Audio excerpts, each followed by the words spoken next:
Meeting to order. It's Wednesday, January 21st, 6:33. This is the Wakefield Board of Health.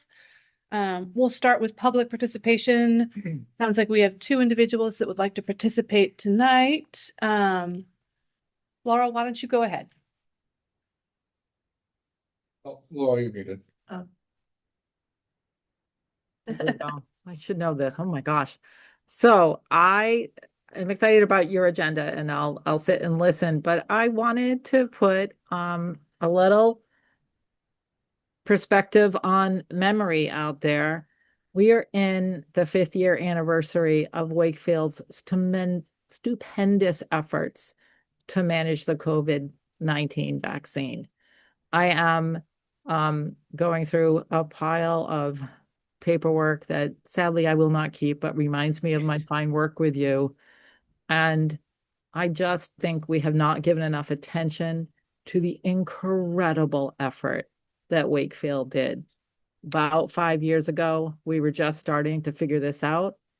Just like this coming Sunday, there was a storm for our first Wakefield event. We had opened cartons of vaccine that was like managing nitroglycerin. It was so tenuous. Did our first round at Memorial Hall or wherever we did it in Melrose. Our volunteers were stupendous and sharing tears of joys for being able to do something. And I know I saw Mark Sardella on the list there of participants today, but I'm hoping I can wrap my head around a letter to the editor, just kind of on the theme of, shall we never forget this town, this community put out, and it was the finest of public health efforts. And I praise you all for continuing the effort, and I will leave it there. Take good care. Keep up the good work. Thanks, Laura. Thank you for saying that. Who's next, Anthony, for public participation? Looks like we have someone with a username letter J. Whoever is listed as letter J, can you give us your name? Hey, Julie Scott. It's Julie Scott. I just wanted to let you know, I sent a couple of emails today, both of which I asked to be shared earlier today with the elected members of the board. One of them was requesting meeting materials, and I didn't get an out of office response or any sort of response, and I never got the meeting materials. So I would appreciate that being addressed. You have two policies on tonight on your agenda. I hope that both of them have been started with the correct way as far as being aligned with the town charter. Both of them are hugely important, and they should be started the correct way and the most transparent way possible. Thank you. Thank you, Ms. Scott. Okay, and it looks like we have somebody, Melody Wolf. Could you go ahead? Just state your name and address, please. She's muted. Melody, you might need to unmute. There you go. I've got it. Thank you for being patient with me. Good evening.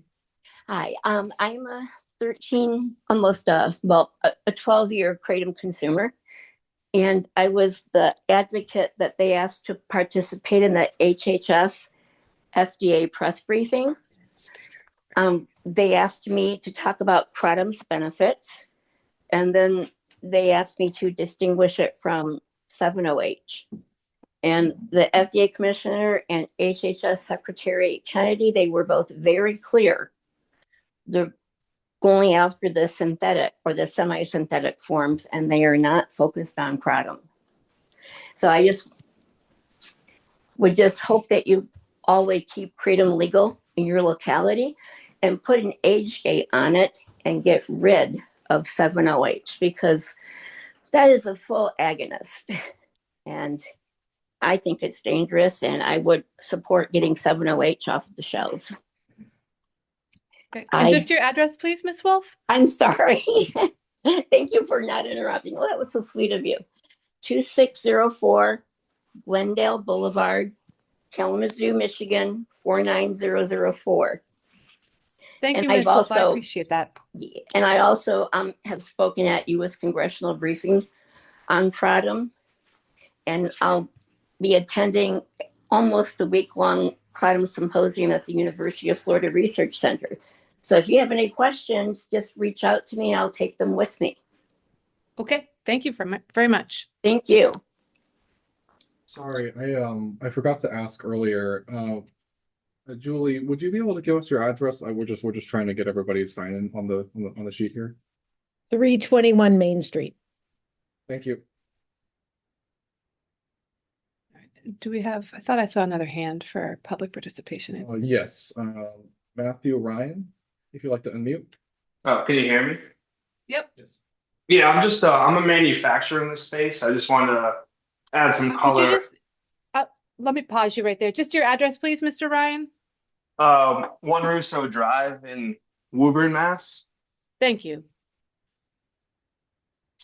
Yeah, I'm just a manufacturer in this space. I just wanted to just kind of let you guys know the distinction between 7-OH and whole leaf kratom. I'm not sure if you're familiar, but 7-OH is really dangerous and that should be targeted in my opinion. And then the whole leaf kratom and the powder has been around for centuries. So I think the FDA is kind of on board with that. So I just wanted to make that distinction for you guys. Okay, thank you. Yeah, a lot of the products out there in the market are synthetics or 7-OH, which is very dangerous. So the whole leaf in the straight powder has been around, like I said, for centuries. So I don't think that should be targeted. Thank you. Thank you, Mr. Ryan. I have someone, Misty Brown. Sure. Misty, could you unmute and then give us your name and address? Hi, are you guys accepting public testimony regarding kratom at this time? Is that what's going on?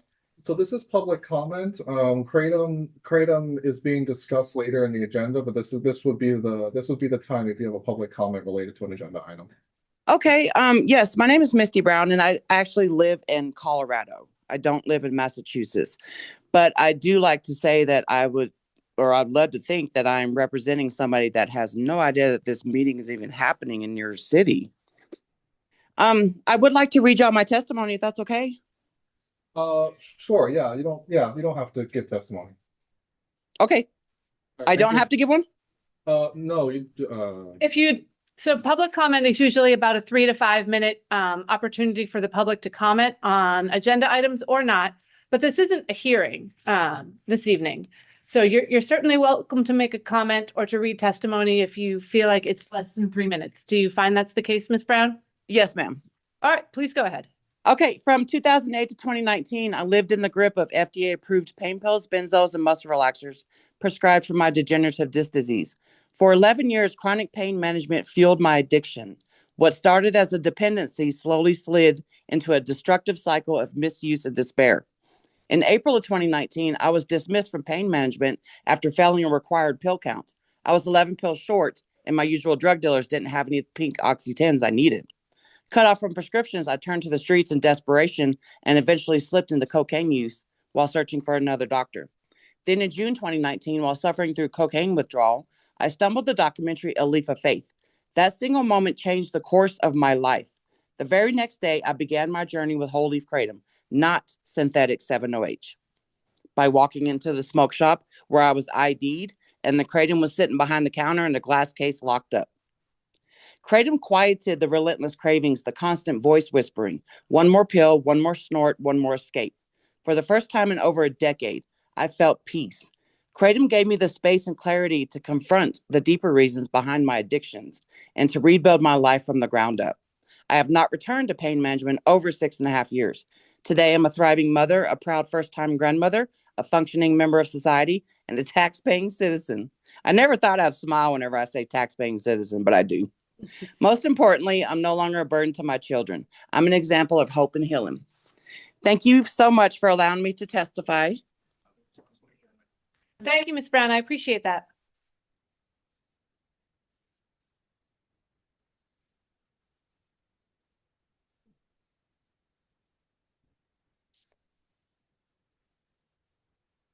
The next person with their hand raised is Shannon Lee.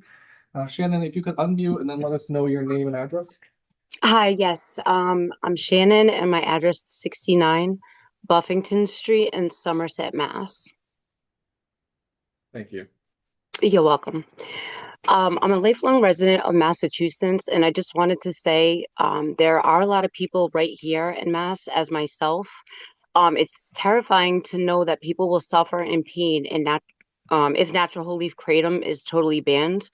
It doesn't just affect our state, but our whole country as a whole. The chronic lower back pain I have experienced before I found natural whole leaf kratom. I can't even begin to explain what I went through. I am a healthcare worker, and I can't imagine trying to work and do my job, in total agony. Please, instead of banning whole leaf kratom, please look into regulating it. Also, I do totally support the ban on the synthetic 7-OH. I did email you recently with my success story and some info on whole leaf kratom and the 7-OH. I also wanted to say that Rhode Island did ban kratom in 2017, and they are unbanning it as of April 1st, 2026. They looked into the scientific research behind it. And also, the FDA announced in their July 29th, 2025 press conference that they are not interested in banning natural leaf kratom. They only want to ban 7-OH. Thank you so much. Thank you, Shannon. Thank you. Okay, is there anybody else here for public participation? Ms. Scott, want to make another comment? Okay. Yeah, I just wanted to alert you, whoever is the moderator, the microphone was on for a bit before your meeting, so you might want to look into that for your next meeting. Just wanted to let you know. Thanks.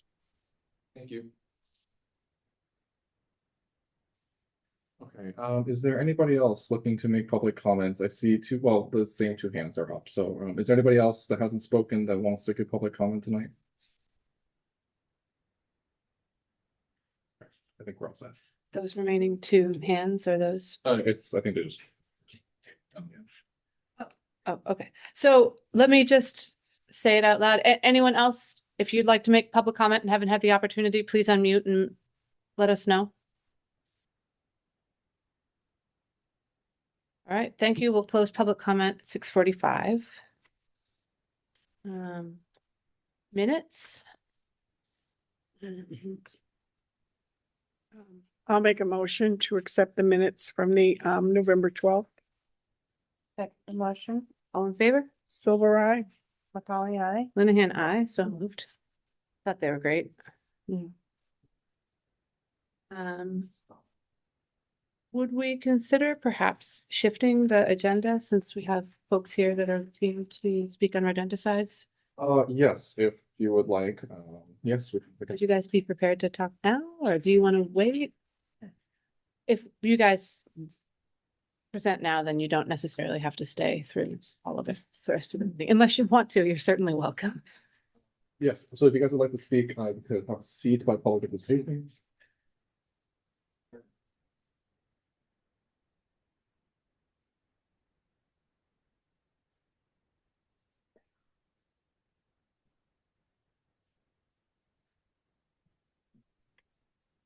So just a little table setting. So we, as a board and the department, had heard information about rodenticides, specifically the second generation anticoagulant rodenticide use. A few months prior, we had a presentation about the effects of the rodenticides on kind of unintended targets. That's including predators that happen to eat rats and mice.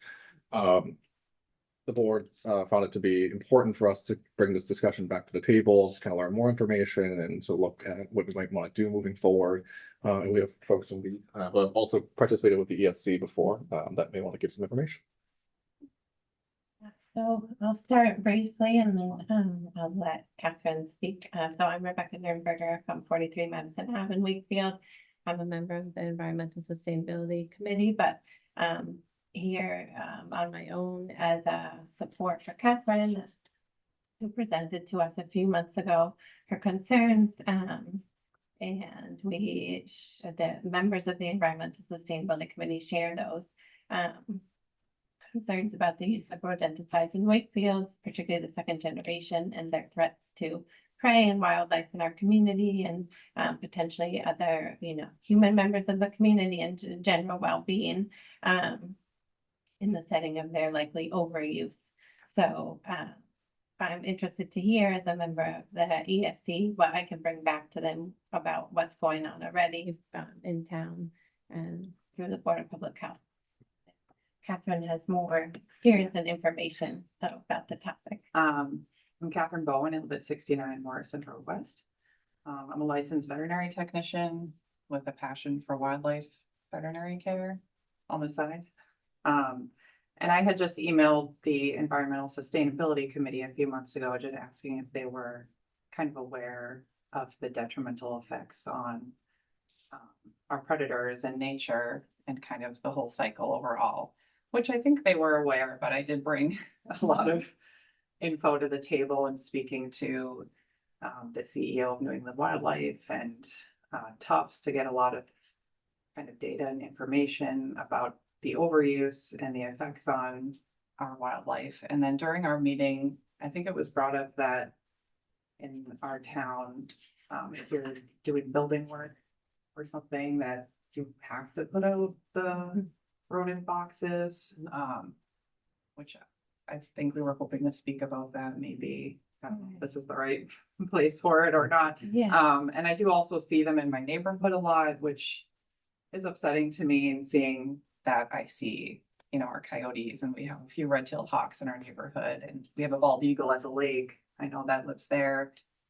In Arlington, they lost their kind of famous bald eagle a few years ago for it. And I know that state is in the process of trying to regulate it more. I think the bill is just almost getting passed. I think it might be in Ways and Means again. So we were hoping to just maybe answer any questions you had about it, or just kind of present it and see your thoughts. I guess I can answer one part of it is the requirement for construction and any kind of building permits. So we do have a requirement right now for rodent abatement for construction and things. We don't specify what kind, so it's it's useful information to know it's dangerous to them and to other wildlife unintended for And certainly dogs too. And in my career, I've seen dogs pick up dead rats or dead mice, and then it costs a lot of money to treat. Yes, absolutely. So as it stands right now, we do have a policy in place that requires it, and part of it is because we do see a large amount of disruption in the neighborhood generally when there's a project.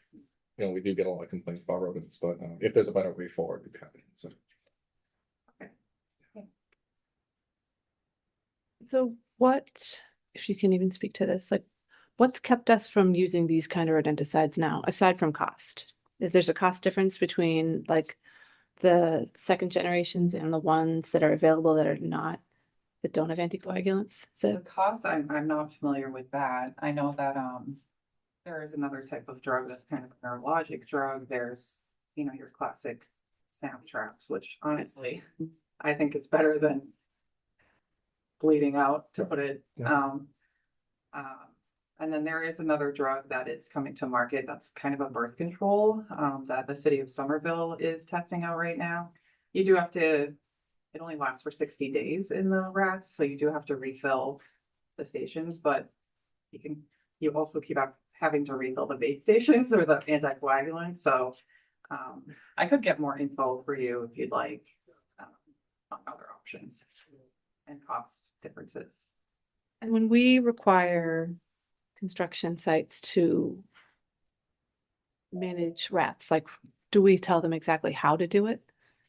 No, so we do ask them to get a licensed pest control company to come in and provide an IPM, which is integrated pest management. So it's not just, it's a little more than just the putting out of boxes and stuff. It also includes like what they're going to do if they receive complaints. It's a whole process of how they will respond to complaints as well.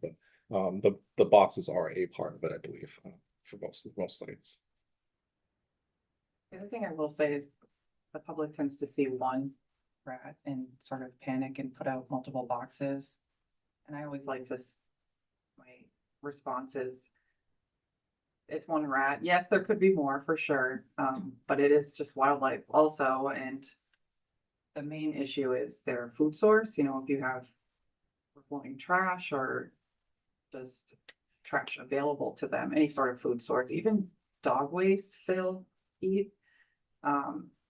So waste management is definitely right at the top of the list, and also a water source. And those are kind of the two things, if you control, then, I mean, the way you can, I mean, that kind of sort of reduces the possibility of having a rat problem. I know, that some of the other, right, along with the state level efforts, that there are other municipalities that have made efforts to reduce the use of the second generation anticoagulant. So if it would be helpful, we could try to share information with you about what other, if the towns are making specific recommendations to at least like cut back and, you know, make clear what the other alternatives are. None of us being experts, at least the mitigation of, you know, rodents across the board. So to learn what other options are and make that clear would probably be I know helpful. some towns have banned it outright. Mhm. Say Arlington is one. So Yeah, and maybe, I know you all had presenters before from, is it someone from up near Lowell, I think. Lexington also did. Yeah. Lexington. Yeah, I think there's like a wild. Was, yeah. Yeah, I remember. Find out what they're doing, yeah. But I thought they were using just different, like, different treatments, different like bait, Right. not second generation anticoagulant, just a different kind of, but still using the same kind of protocols, like bait boxes and stuff like that. Yeah, because I think there needs to be something, but the thought is that these specific type of the escarins, as they call, are particularly dangerous for the birds of prey and such, yeah. I think this would be a good opportunity for us to, you know, if this policy were to be considered, I think we should work closely with the Environmental Sustainability Committee as well. You know, this would be a larger discussion, but I think it'd be worthwhile to have a discussion with them, because I think a lot of our goals apply in that sense. Yeah. And also maybe to bring in whoever makes the decision about our municipal buildings and how we manage rats in our municipal. Have we had increase in reports or since like the last time we discussed this? We haven't seen an uptick in rodent complaints, especially since it's the colder weather right now. Yeah. We'll see as much, so that could contribute to it. We generally see a slight uptick when it gets warmer, blow out more, and so.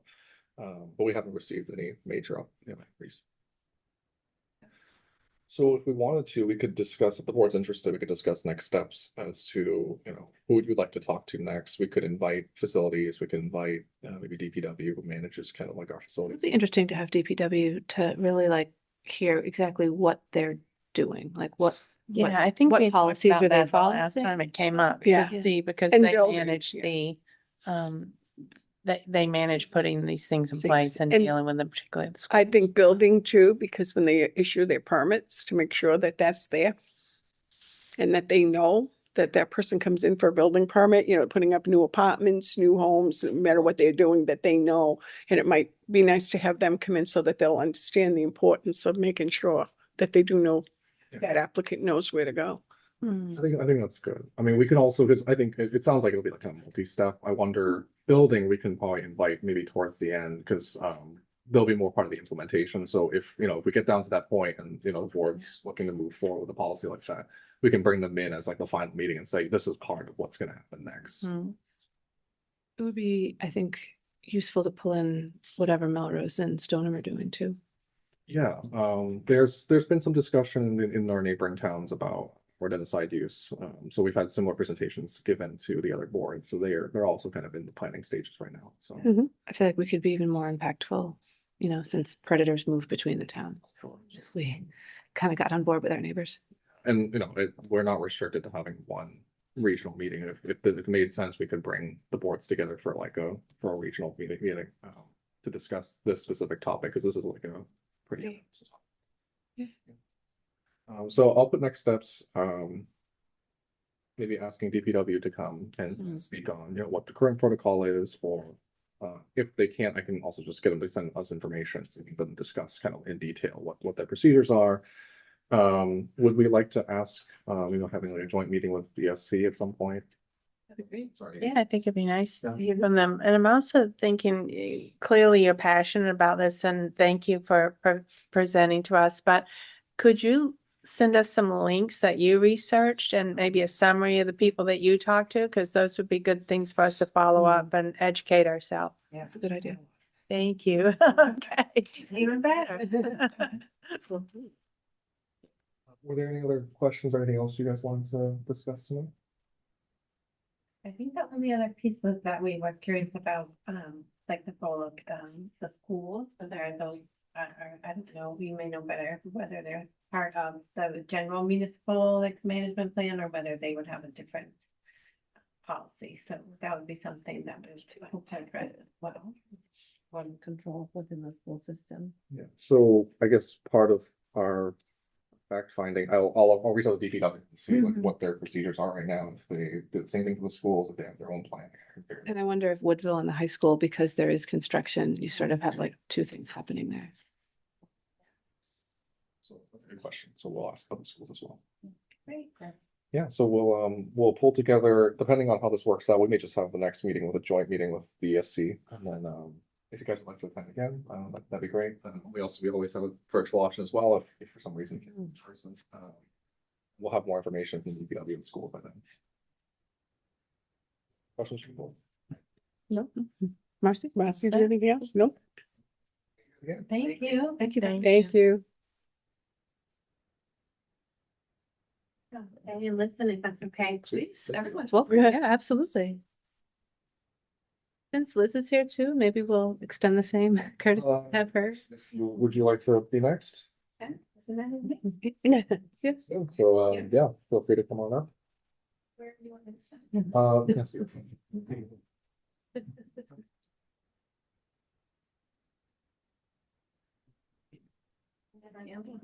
This microphone's on like this. I think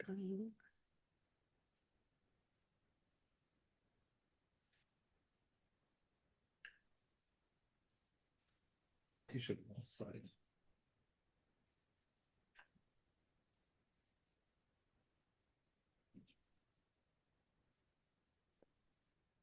Okay, so we've done introductions before, but Liz is works on a lot of substance use prevention activities in our office. And so tonight we'll be discussing more from just an educational standpoint, the alcohol regulations in town and in general, alcohol as a substance and its dangers. So Liz will be kind of giving us an overview.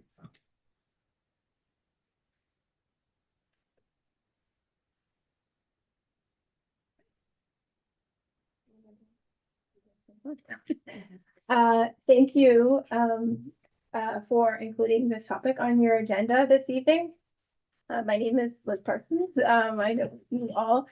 And I hope that this presentation provides some helpful information about best policy practices for public and community health when it comes to local alcohol regulation. You're a regulating body for tobacco and nicotine. Very familiar with health impacts. So I thought it would be important to share with you some of the health impacts of alcohol because as a board of health, this certainly will be relevant to you. So tonight I hope to cover why alcohol rules are important to the health of the community, how alcohol rules can help protect community health, and then give an overview of some alcohol harms in our state and our community. So why does alcohol policy matter? Well, it's evidence-based. It's a way to create positive changes in our community. It's easy. So there is a huge body of research supporting its effectiveness in the same way that you are the authority over, you're the authority over tobacco and nicotine, and you're going to hear some similarities about how to protect community health in the same way that Wakefield does in tobacco and nicotine regulations. Alcohol policies also matter because at least, all of us probably know at least one person who's been affected or impacted by alcohol and someone who may struggle with alcohol dependency. Alcohol is used more than any other drug or tobacco product, and alcohol use disorder is the most common type of substance use disorder in the US. Those struggles and impacts of that use and that dependency and addiction, or just excessive use, really, those impacts spill over into families and into communities. And another reason that alcohol policy is so important is because we have increasing research showing the negative health impacts of alcohol. People who misuse alcohol have a much greater risk of many negative health outcomes, including liver disease, heart disease, depression, stroke, as well as several types of cancer, including breast cancer among women. And I always like to explain kind of how that works and what that connection is. And it's all to do with, and probably the clinicians in the room know this better than anyone, the way the body breaks alcohol down into a compound. It damages the cells. It slows healing. Excessive alcohol consumption can cause or worsen many serious health conditions, including causing cancerous cells to grow. Because of this, organizations like the World Health Organization states that no amount of alcohol is actually good for you, and the American Cancer Society agrees that it is best not to drink alcohol. So to try to simplify 4 of the sort of tenets of evidence-based policy solutions, we've divided them into the 4 A's. These are ways to think about what is proven to help reduce the harmful impacts that alcohol can have on states and communities. So the first one is availability. When there are many places that sell alcohol in a particular area, people tend to drink more. Because I just mentioned, excessive alcohol consumption causes many health and safety problems, from car crashes, short-term problems, to long-term ones, or chronic disease like cancer.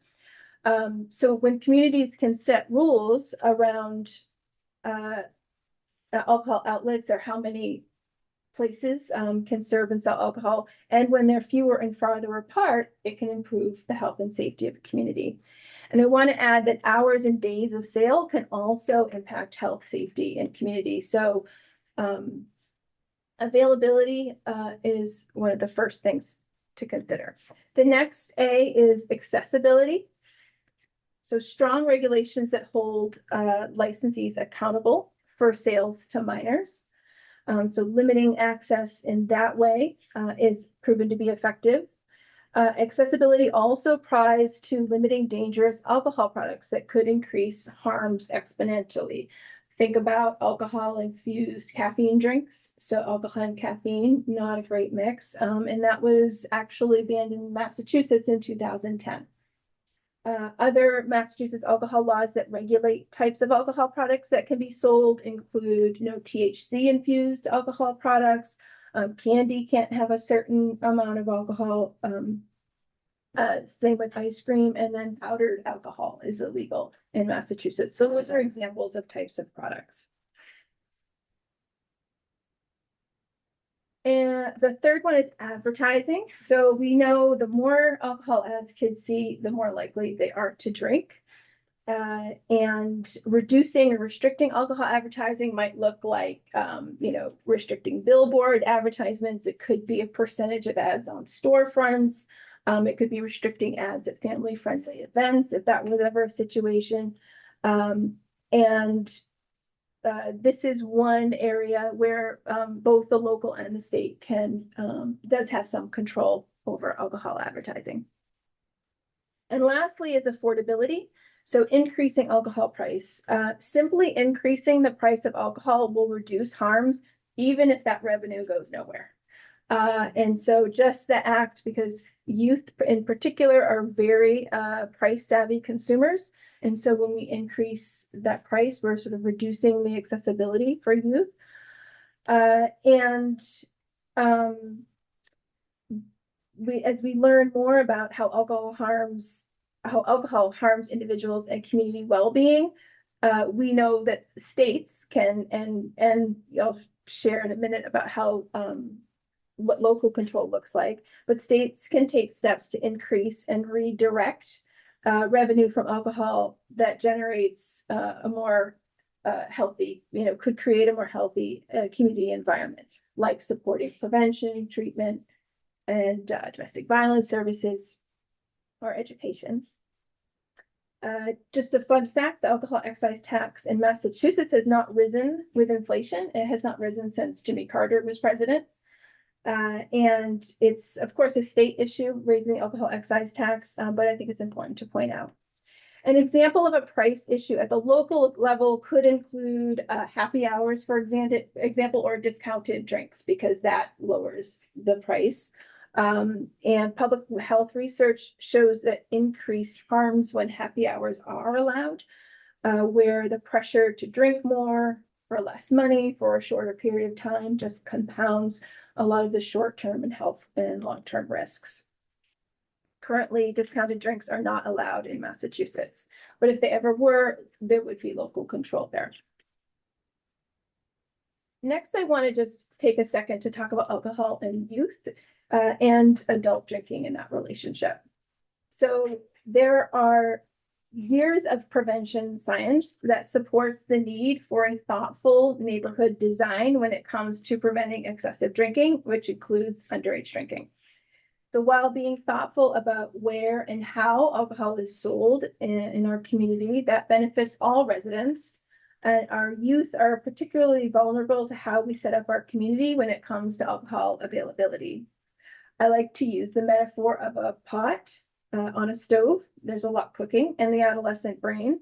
And if we think of the adolescent brain as a pot on the stove and the community environment as the stove, we as a community can help control the heat. We can keep the heat turned down by reducing alcohol availability, promoting alcohol-free, family-friendly spaces.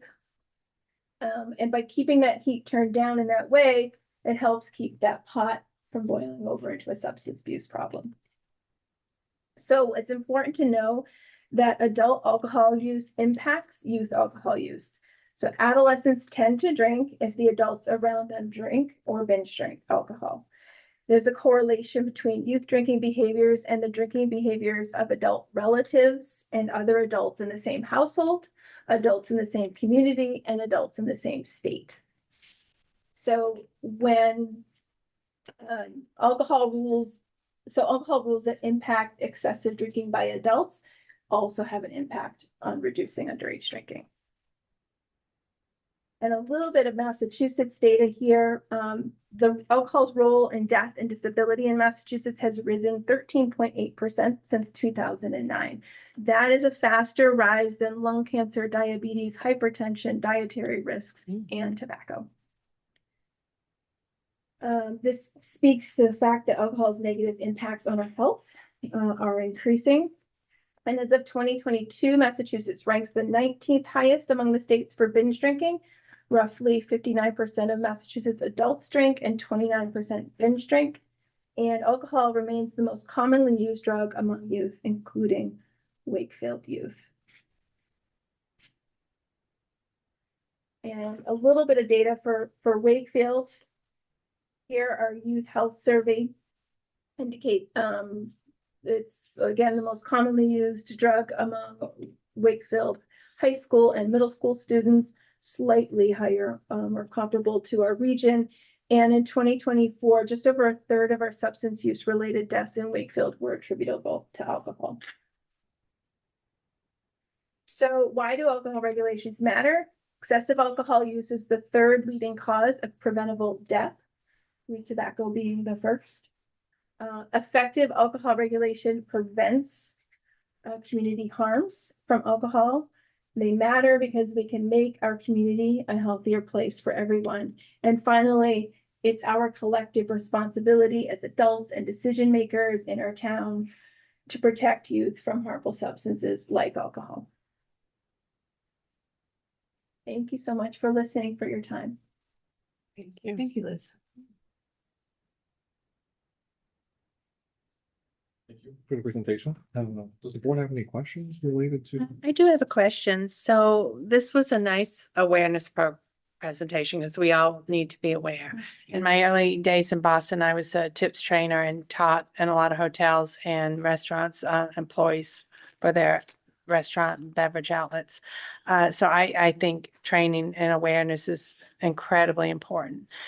That said, I'm kind of wondering how this ties into the town council issue that's going on, where the Board of Health has gotten involved in the alcohol beverage policy in town without a vote from the town council.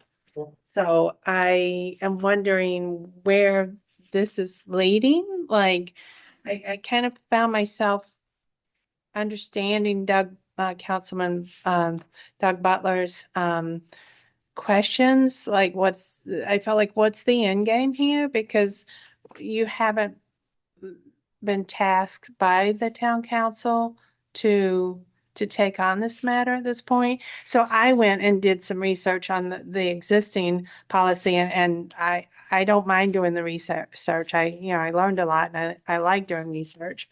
But I am thinking of the amount of time from your staff, which is a paid staff, to put into this when it hasn't been voted to be passed to the Board of Health. So I'm trying to understand how this is all tying in together, I guess. Yeah, I mean, I can speak to some of it. I mean, if this comes down to more of like a policy issue in the town, like in terms of like process, I think it'd be better to involve Council Mullen on a lot of this. But I mean, just speaking from the perspective of public health, I think alcohol, just like any other substance, is a priority for us. Public health. I mean, it's no secret. I think alcohol is a substance. I think we can all agree on that, and I think it's an important thing for us to discuss when we're talking about community health as a whole. When you asked about the council, I mean, from our perspective, the request came from Councilor Chines. So he is our liaison to the town council. In the past, we've attended meetings where it was discussed that there was an interest in reviewing the alcohol regulations by the town council. But that requires a vote by the town council to have the Board of Health do that. So I think one of the things, and I do see Jonathan's hand. I'll wrap my part up quick. So I think one of the things that we're conflating right now is that I don't know that the Board of Health has been asked to do something specific for the alcohol regulations. As it stands right now, the town council is the sole authority on alcohol regulation in town. I think what was asked was the health department lend some of its expertise in the subject area. I would defer to Liz on all of that, because I think alcohol policy and science, that's something that we should have in the room as part of the discussion. But yes, I would agree, if the Board of Health was asked to make any sort of vote or any kind of substantive changes to the regulation, absolutely, that would most likely require a vote from the town council. But as it stands, I think as a town employees, we were asked to give feedback and to provide some expertise in that area, and so that's what we're doing. I see. Okay, because it is confusing how the presentation is connected to the policy that is, under the purview of the town council, which has not been turned over to you via a vote. So, I'm just trying to understand that. May say too that my counterparts across the state, whether they work in the health department or for, receive federal funding as part of a coalition, it's very common to present information on alcohol to boards of health, despite them not being the regulatory authority. Because you've heard all the public health and community health issues and harms that can come from this particular substance. So it just kind of makes sense that it would be presented to a board of health. Sure, I understand that completely, and thank you. It was a nice presentation. I just have one question about it on the mass data. Can you give your source on that, or? Yeah, absolutely. Which piece there? The whole slide? On the data specific to Massachusetts, the college. Well, I was thinking colleges when you said the number of binge drinking is the 19th highest in the country. We have a lot of colleges here, but those sources. Things are overall numbers, but That was a national number. yeah. 29%, 59% drank and 29% binge. I know, I'm just thinking, as she's saying, it's the 19%, or the 19th highest, was that what it was? I think it was like the, Yeah. Yeah. As a treasurer, I can give you that source. It is, I believe it's SAMHSA, but SAMHSA, Substance Abuse. Administration.gov. we can also make this presentation available. Yeah, that would Make be this very, presentation. That'd be nice. helpful. Make sure the link to this To keep- is there for you. Thank you. Okay, thank you. Yep. Sorry, Jonathan, you had your hand raised?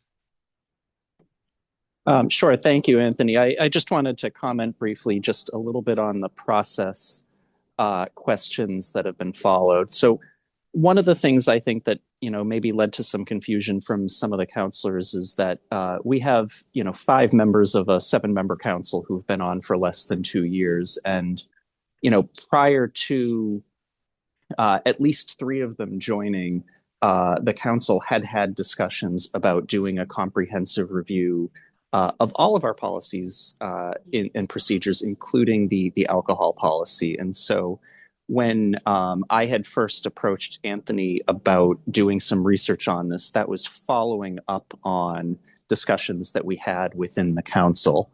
Obviously, because the council is the authority on changing the policy, if we ultimately do make any edits to the policy, those do require a vote by the town council.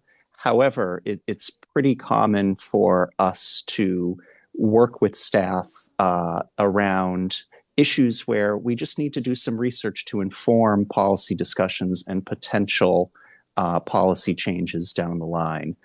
There is no end game to this other than a sense from the individuals who were constituted the council when this came up a couple of years ago, that because it had been such a long time since we had reviewed the policy, that it was ripe for review and discussion. And that as part of that process, we did want to make sure that we solicited information from a number of different stakeholders. And so that obviously includes the Board of Health, because there is subject matter expertise on the Board of Health that we think is informative to that process. It also includes members of the business community, given that use of alcohol and sales of alcohol are a pretty substantial economic driver for folks in the community. So that's just some context there. This is part of a longer process to review the policy, and then ultimately it will be up to the council, however it's constituted when we get to it, as to whether we make any changes. Well, I would comment that you're dealing with the current town council, not the former town council. So But the work that we do as a council doesn't change when people turn over. Sure, but the policy you have decisions we make, do survive changes in composition. Sure, and that's why you have a policy here that is very, very well done. I have to say, I was actually surprised at how many points are touched on and very clear. And whoever put this together deserves a lot of credit. So I am just surprised that when you had the meeting and continued the discussion, you didn't just take a vote on it to, turn it to the Board of Health at that point to follow up. And yeah, I think there were council people that had questions. So, and that said, I can see it's a presentation, but there is a chain of command on turning something over to Board of Health. I don't have to tell you, you know much, more about that than I do. But I found this to be a very complete policy and very well done. So my 2 cents. And certainly from a Board of Health perspective, if that's the feedback that you want to offer, I mean, that's part of the reason I think we wanted to get feedback from the group. You could, you as a board could decide that either as individuals or as a board that there aren't any changes needed. That's part of the review process.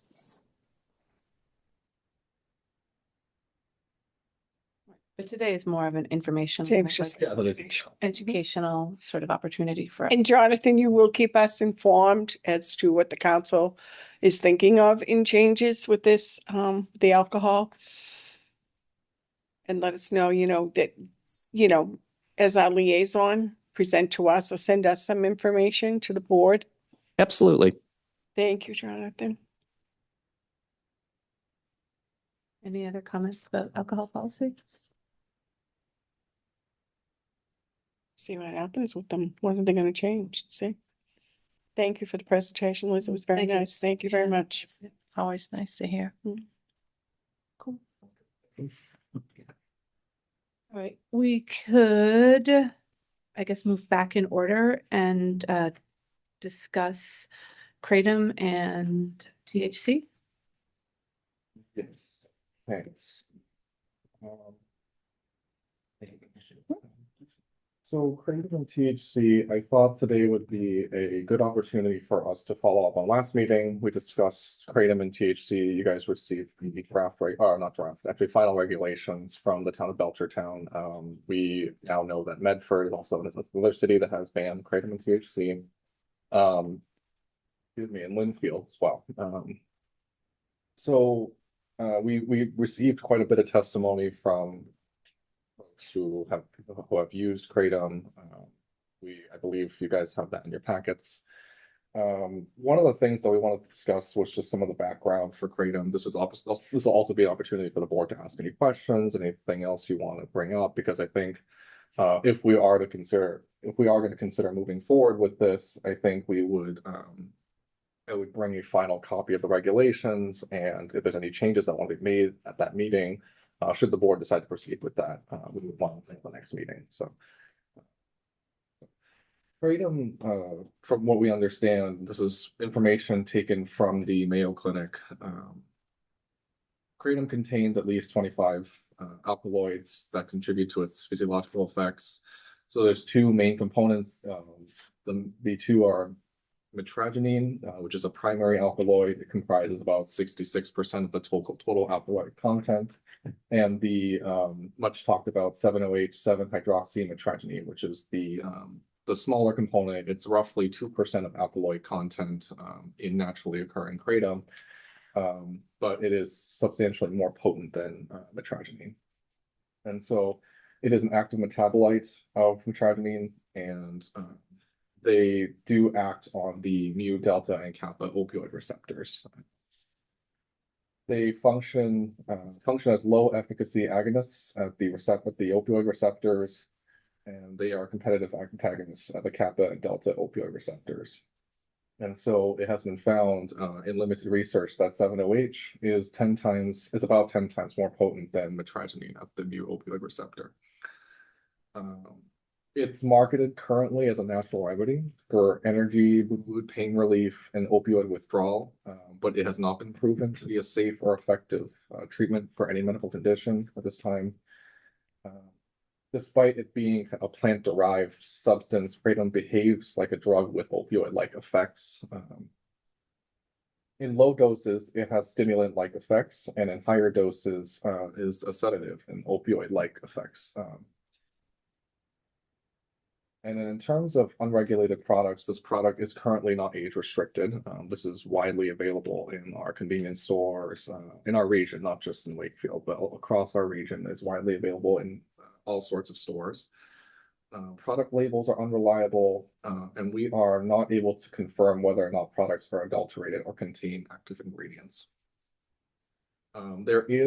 Based on initial data, there is risk of dependence and addiction.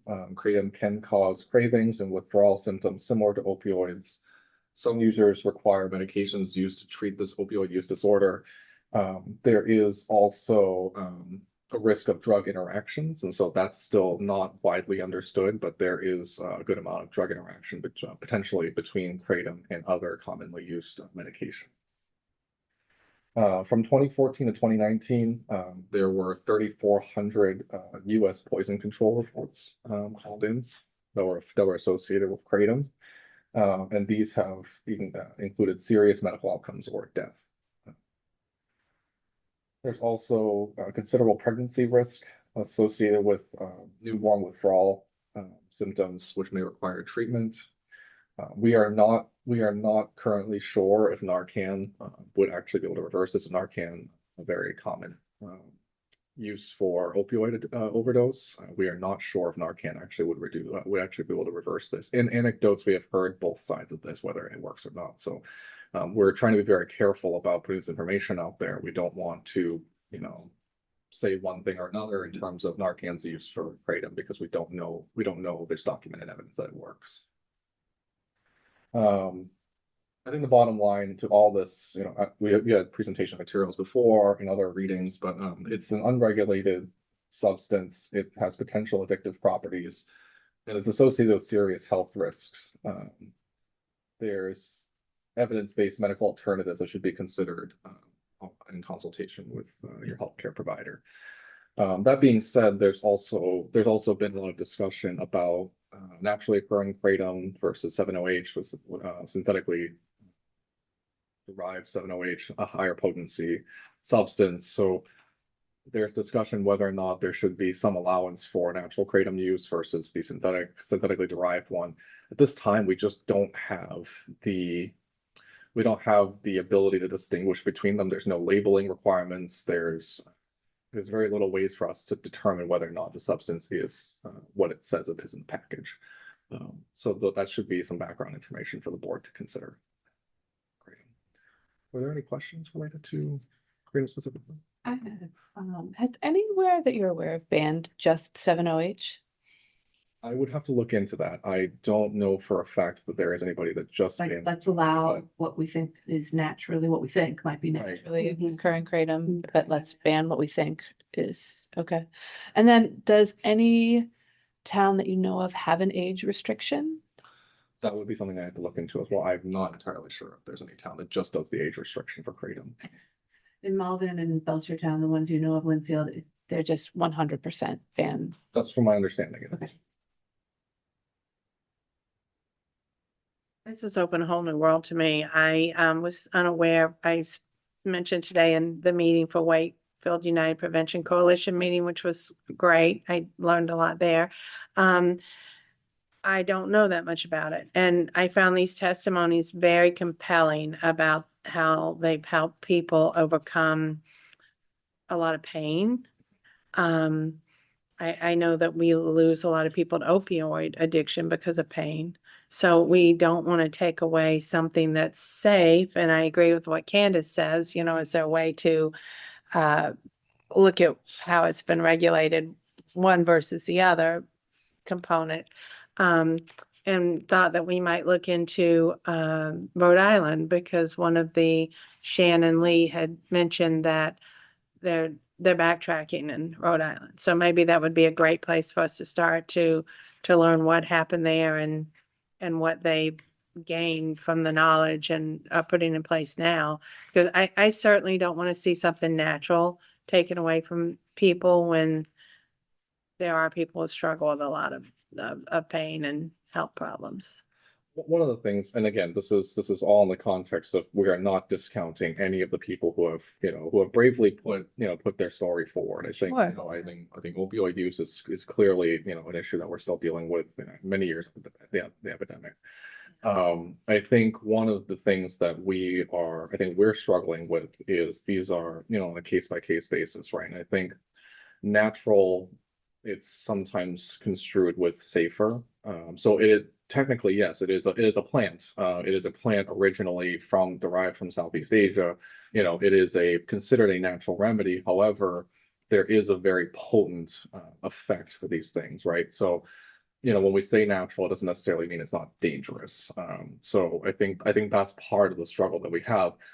In light of some of the other things so like Rhode Island and other places, we will look into this further. I don't think that's why I wouldn't suggest we make a decision tonight, obviously, or maybe even the next meeting. I think so much as it is that they may be backtracking, we just don't have the body of evidence right now to suggest that it is safe in any capacity. I know that there's been anecdotal stories, and again, not to discount anybody who has had this, who has worked for.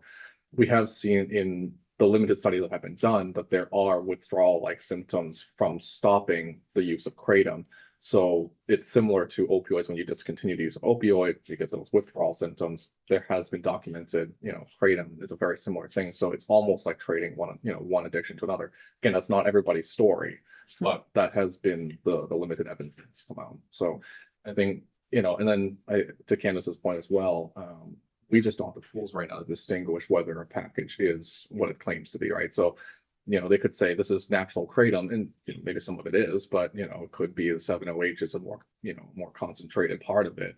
So that product could be very dangerous. Then even the consistency between packages, we just don't have regulation. So it could be the same product, but one could be more concentrated than the other, just because there's no regulation right now in terms of manufacturing. So. And as it stands now, like a middle schooler could go and purchase this, right? That's Correct. Yes. Anywhere. We do not have an age restriction right now. So Right. Correct.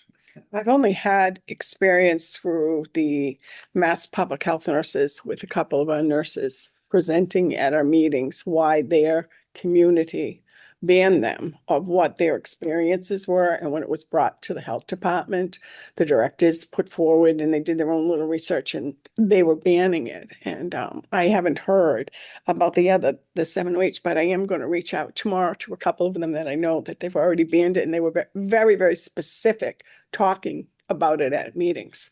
So I'm going to reach out tomorrow and see what they've done, see if they got anything else on it. I'm happy to provide the material that I was working with tonight, based on the board. Yeah. As part of the everything you're reading, but so the two main components are mitragynine, which is the the less potent component, which is the for naturally occurring kratom, that is the majority of the product, and then 7OH is also a part of it, but it's a smaller portion, but it is the more potent part of it, so less of it's required to have the same effect.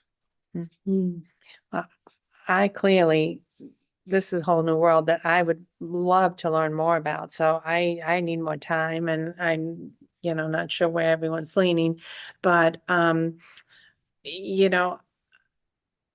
we're all touched by tragedy and, addiction and that type of thing, right? And, someone that was close to us, we lost a little bit over a year ago, and he sat at my kitchen table and told me his addiction started with Adderall. So, there's all types of things that we fall prey to, that we think are, helpful. So we need to look at not taking away things that, actually could be helpful to somebody, in my opinion, because I found these testimonies to be very compelling, and I'd like to learn more. Yeah, thank you for sharing that. I think I think it'll be useful for us to kind of consider what the effects will be. I think if we do move forward with further discussions about this. I think it's just we do not have the evidence to say one way or another. It's difficult because when we have use of drugs, this is a crude comparison because it's not the same thing, but I would say there are claims, false claims out there that vaping is a way to harm reduce for cigarettes and tobacco use. I think, but vaping has also become the gateway to using tobacco, right? So I think without more research available, we are also concerned that kratom could also be, it could be the off ramp for something, but also could it be the entryway to the use of other drugs? We don't know, right? We would need more information. Well, there's been serious deadly effects of vaping too. Oh, well, exactly. Yeah. Well, that's what I'm claiming. So I think, when there's claims out there for like, this is a great off ramp for, cigarettes to vaping, it's like, well, it has its own set of problems. So I wonder, like, we have to be careful about, without further research and regulation, I don't know that it can be used safely as an off ramp for opioid use or pain reduction. Clearly, the products that were shown at today's meeting are geared toward children, and that's kind of disgusting. Kind of the same way I hate to see the cereal, the cereals. Yeah, exactly. You're throwing the sugar at children. We do have a diabetes epidemic among children in this country. So I don't like that. I'm not a fan of that, but I do want to learn more. And I want to thank you for coming to Wake Up today. It's really important to kind of get that work out there. I think for the general public, but even for people who are in the boards of health, right? I mean, you don't see these products every day necessarily, right? So I've never seen them. You're absolutely right. Maureen has said it today as well, and I say the same. Whenever I walk into a store with her, I go there pretty often, and I We'll be going now. I see new stuff every day, so it's So I think it's so next time you walk into a store, you'll probably notice kratom more. It is becoming more widely available since in the 4 years I've been here. Every year we're starting to see more of the shelves stocked with it. So that usually means that it is in higher demand. Also curious, are young parents buying these products because they look like a teddy bear, like the one shown to us today. Correct, yeah. Not understanding that there's more to it, that it's not a toy. Correct. You know, and someone mentioned at the meeting earlier doing a parent outreach, and I think it's Yes. fabulous. We definitely discussed it. I think we have great partnership with Wakefield University, Parent University. Mm. So I think it would be great for us to get the word out there as well. So. Any questions? Are there any steps you would like us to take in the interim between meetings? I'd like to see Malden, Medford, excuse me, Medford's policy. Yes, actually, the Belchertown regulations are identical to the Medford. Okay, we do have that. So, all right, if they're the same, then they're the same. Has Melrose and Stoneham brought this up, and Yes, so what are they doing right now? the boards of health have heard presentations similar to the ones we've given tonight. Other boards of health, this would be I believe their second meeting of hearing about it, similar to Wakefield. So, yeah, so they have heard about it. They are similarly taking feedback. They're doing research into it. They are following us. Yeah, it'd be great to see the policy. I agree. Yeah. Yeah. And if you would like, because you are a similar trajectory to our other towns, if you would like to include that in our regional meeting, I know we had talked about, I believe rodenticides might have been the rodenticides, yeah. Yeah. As a shared topic, this could also be a shared topic that you might want to discuss. Pretty far reaching. It's great. Yeah, I think it would be good to have it as something discussed between the three towns.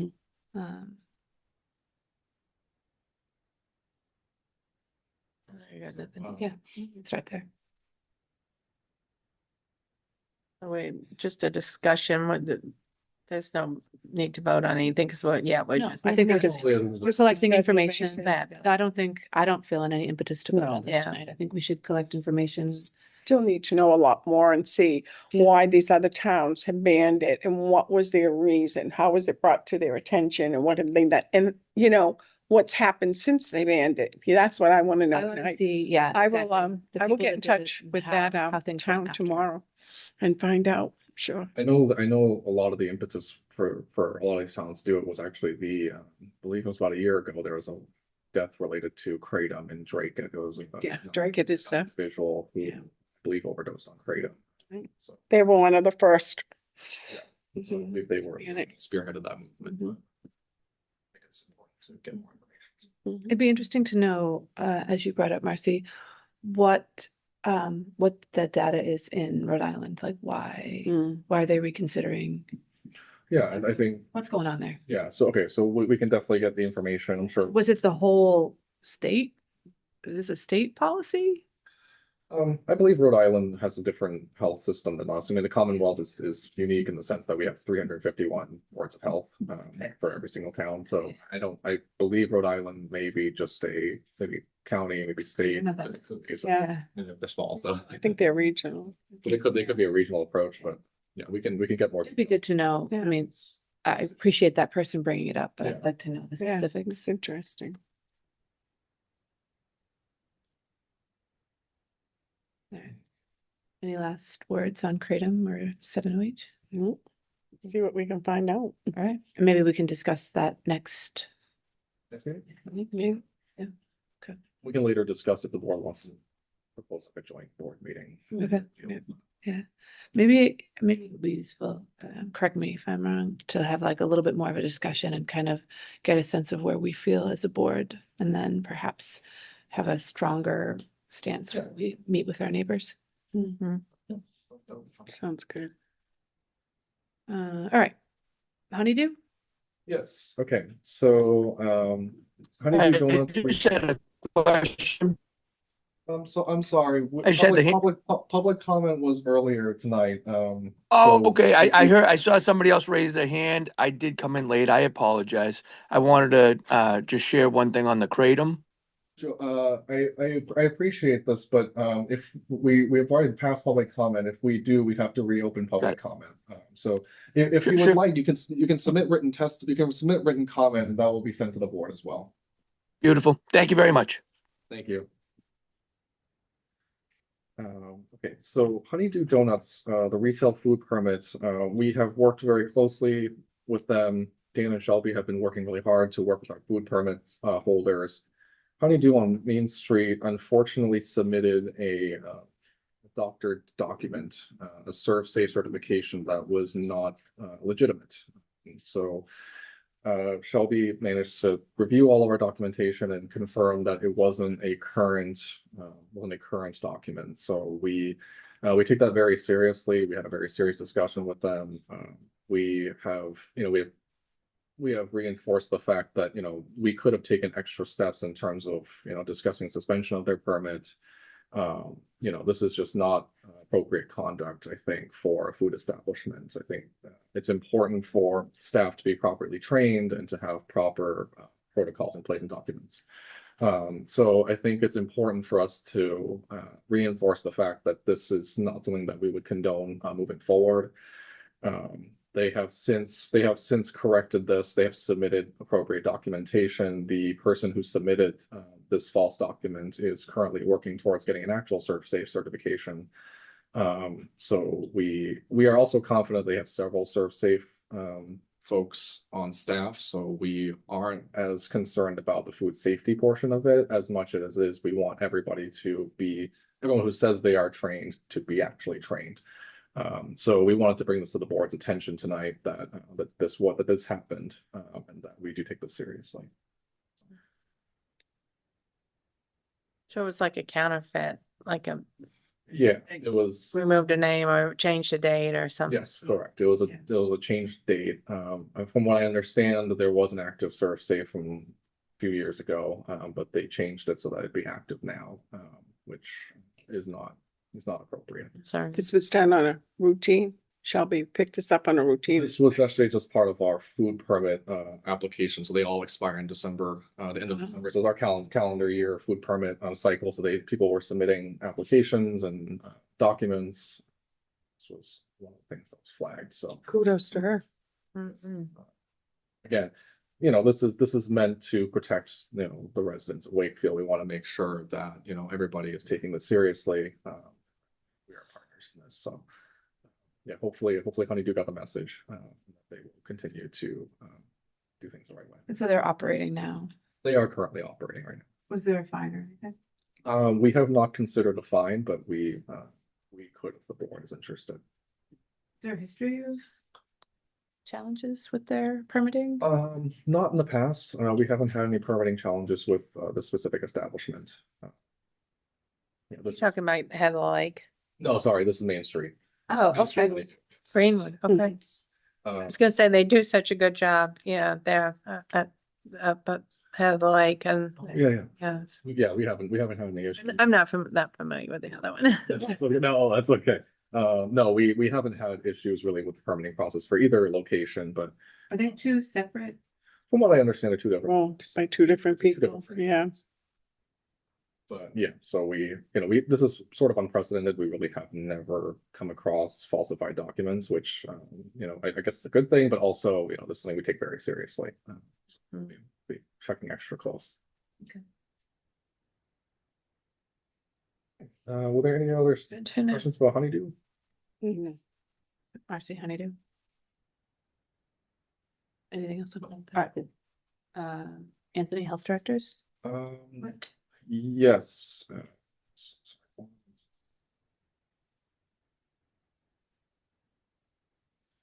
Health director's report. We are currently gearing up for camp season. So this is an annual tradition where we go by every single camp early. We try to make sure all the documents are ready so that we don't run up against the end of school and beginning of camps and everybody panics. So no, so we've actually been working very closely with the camps for the last 4 years. I can safely say all of them have made great strides in meeting the state requirements. Melissa and Sandy, our nurses, have done a great job working with them to make sure that all the records are ready to go. They really have all these plans set before the kids arrive. So this year, we will be making sure the camps are ready to go. We will also keep a close eye on the lake. Lake Q is notorious for algae blooms and other issues throughout the year. So we would almost never suggest swimming in Lake Q, but we can safely say that we'll be keeping an eye on that. But yes, there will be camps coming up very soon. So Any new camps this year? not that we're aware of, but we are encouraging camps to submit applications as soon as possible so that we don't run into this huge crunch where we have to process everything at once. But our inspectors play a key role in camp, so we make sure to inspect, make sure that they have their proper safety things in place, first aid kits, fire extinguishers, all that. The physical facilities are clean, safe before camp is ready to go. So that's our protocol for camps. If there's any questions, please let us know ahead of time so we can kind of address them with the camps. Yeah. And then Sandra, our social services coordinator, has been working very closely with the food pantry and our senior center just to make sure that we are trying to help capture as many residents in need. The senior center has done an incredible job working with senior residents on energy assistance, fuel assistance specifically, which is an important effort that they're working on. And Sandra's outreach at the library and the food pantry has been invaluable. I think we capture a lot of our population that may otherwise not know of resources, that may otherwise not know how to reach out to people, who to reach out to. I think just that community connection has been really important. So I think that work has been great, and that's continued forward. And the town has been very supportive of that work. So that's been great. Nice. I believe otherwise, all of our food inspections are on schedule. Our restaurants are doing well. We did do a follow-up inspection with Socorro, so we will have a more formal update for the board next time. But Socorro has maintained a food safety consultant since the board has prescribed a food safety consultant. There were just a couple of violations that we found last time that had been seen in the past. So we made very clear to them that especially with a food safety consultant on board, we should not be seeing any more of these violations, especially the same ones from before. So we are keeping a close eye on Socorro. At this time, we don't have overwhelming evidence of their food is a safety risk to the residents. But we are keeping a close eye because we are hoping that they'll come into compliance with our plan in the beginning. So we will be back at Socorro soon. I believe that's it. Were there any questions? And from my understanding, the open meeting law complaint has been addressed by town council. Correct, yes. Council Mullen was on medical leave for the good part of the holidays. We're hoping he's doing well. He came back and promptly responded to the open meeting law complaint. So thank you to him for responding to that. There was, I believe, only one major part of it that was really addressed that was open meeting law related, which was the delegation of authority to respond to an open meeting law complaint by a board or commission. That was addressed by Council Mullen. He had mentioned that boards do have the authority to delegate an open meeting law complaint response to appropriate council. So that has since been addressed, and if there are follow-ups to that, we will let the board know. Thank Mr. Mullen too for his work. Anyone else? Any other? Thought I haven't. Should we chat about our next meeting? Yeah, I left my phone, but I'm sure I'm open, so. Bye. Thank you. I guess officially it would be 18, but I will. That's February vacation. I will be Good away. for you. Yeah. Nice for you. I'm away for 3 weeks in February. Sorry. No, that's like the whole month. How does that work? I'm leaving on the second Wednesday and coming home on the third Wednesday. Sounds pretty good. I mean, February is also a short month. Have like early March. It doesn't matter to me. I mean, I could consider meeting on the 10th of February. Oh, okay. If we wanted to do that on that's a Tuesday. That would be all right with me. Or if we wanted to push the 26th, I could do also, which is a Thursday. Or if 26th of the third, it should be fine for me. I'm usually good on Thursdays. Thursday. Either day. I'll check. I don't think any of my meetings are on Thursday. Usually Thursdays are Melrose Day, but it might be a different week this month or February. So You want to do either the 10th or the 26th? Yeah, okay, 10th or 26th. I'll make sure to mention Don. really like a little more time to research this. So you're leaning in the 26th, that's fair. Yeah. Yeah. Um.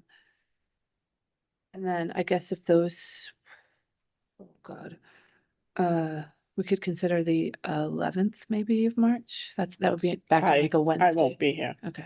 No, I won't be back on the 11th I come back the 20, like to the 25th. Are you gone the week before, Elaine, the 4th? What? Oh, what about the 4th of March? No, I'm here. I could do the 4th. Oh, are you guys, would that be okay? It is the 4th of March, That's the Wednesday. first Wednesday of March, I guess. Well, that would be right after if you do the meeting the 26th. It's like a We'd week probably later. not do the Oh, 26th. no, I meant in lieu of the February meeting. I like Oh, the 4th. yeah, the 4th would be fine with me. I could do that. Okay, Let's aim for that. yeah, I mean, It's plenty of time to get To some read and, yeah, information and send it to each other and send it to you. yeah. They'll give us plenty of time. All right. if we need you guys before that for any more urgent matters, we'll let you know, but. I mean, Yeah. February's a short month anyway, so. Okay. Yeah, I am fully gone from the 11th of February, returning the 25th. So we'll make sure to call you. Text me. Every will you? little thing. It won't even work. That sounds good. So, And they mentioned about these speakers being on, when I came in, I was a few minutes early. The TV was on, but it did not show our meeting anywhere. Remember, I called you to ask if I was in the right room. Yeah. I put the lights on, there were no lights on, but that come on afterwards. So I think, I thought it was that you couldn't have those go on until you signed in to open the meeting. correct. So what we usually do is we sign in, we sign in a little bit early, but Yeah. usually the meeting doesn't start until you start the meeting. Mhm. So usually what we do is we just, Sherry does all, Sherry works on posting, so she'll Yeah. post from the start of the meeting. So we don't post generally the before. Okay, just that they, her, Oh, I know. made that comment. I couldn't tell because when I came in, I. Maybe couldn't we do the just weren't TV, so- muted. We should have been muted. Is that like? Is that what I don't know, because usually we usually can't hear anything. Well, what- Well, we couldn't hear Laurel at first. That's true. We That- could not hear her. That was on her end. Our end, yeah. I mean, the thing is, like, we try not to mute and unmute too much because the Zoom is a little finicky, so we don't. Yeah. Don't want to mess with Zoom, but either way, like the meeting, we don't discuss any official business before the start of a meeting. Yeah. Anyway, so we leave it on, then, we usually just edit the stuff to start at the meeting when the meeting is started. If I come in first again next time, I'll let you know, tell you what it is, because I, you know what I mean? I specifically looked up there and it was just black. And I said, that's what I called, and I said, I think I'm in the wrong place. Yeah, it won't be active unless you see the camera facing. Yeah, and it didn't go on. And it till- says recording, right? Yeah. It doesn't start until Okay. and I will do that. I'll make a motion to I adjourn. was just gonna say we haven't adjourned. I second the motion to adjourn. All in favor? Silver eye. Macaulay, aye. Linehan, aye. So move. We'll close the meeting at 7:56.